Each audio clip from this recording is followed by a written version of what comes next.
Welcome to our 12 days of Christmas. Today we've come to day 10. Why were these 12 days important? Well, Pastor Steve and I have already talked a little bit about how this poem was a way for pastors or clergy to teach the members of their flock some of the important doctrines of the faith. But these dozen days were also tied to more than just doctrinal truth. Depended on what denomination or church that you were affiliated with, but the countdown began at different times for different churches.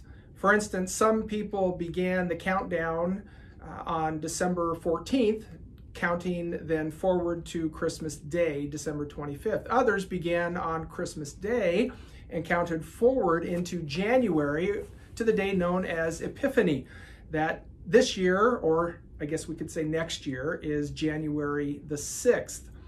Other churches actually celebrated Christmas in January, so they counted their days from whatever day in January they celebrated Christmas on.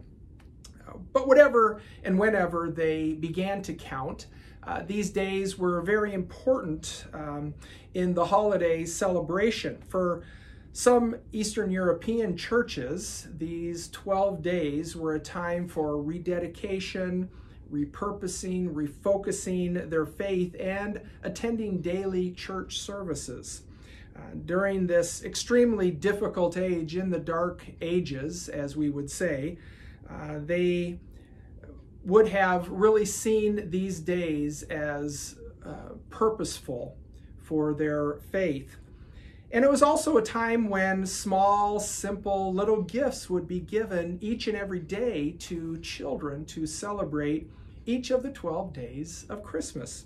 So with these coded poems or songs, as well as in their public worship, the 12 days were considered a holy period, much like we would say Lent leading up to the time of Easter is, even in our current day.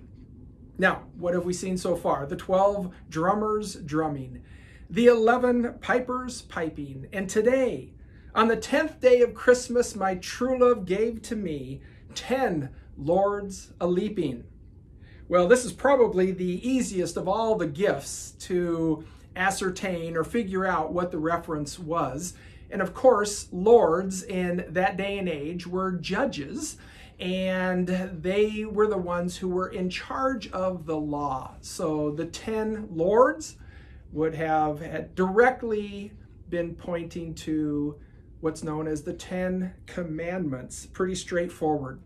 Here's what those 10 Commandments are. Maybe it's been a while since you've actually heard them all.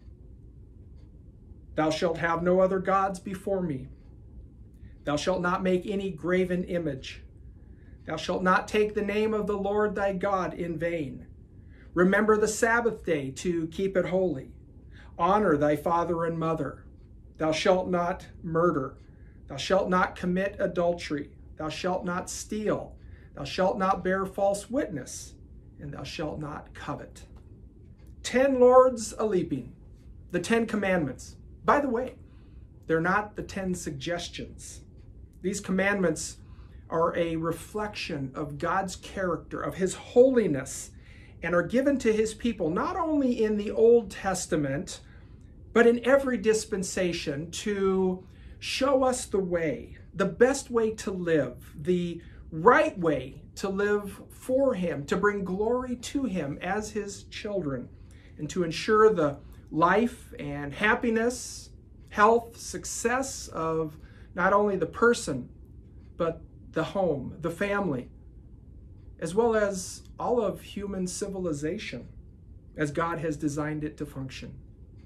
On the 10th day of Christmas, my true love gave to me 10 lords a-leaping. God bless you as you serve and obey him during this wonderful season that we celebrate. And please join us again tomorrow as Pastor Steve shares with us what the true love gave on the 9th day.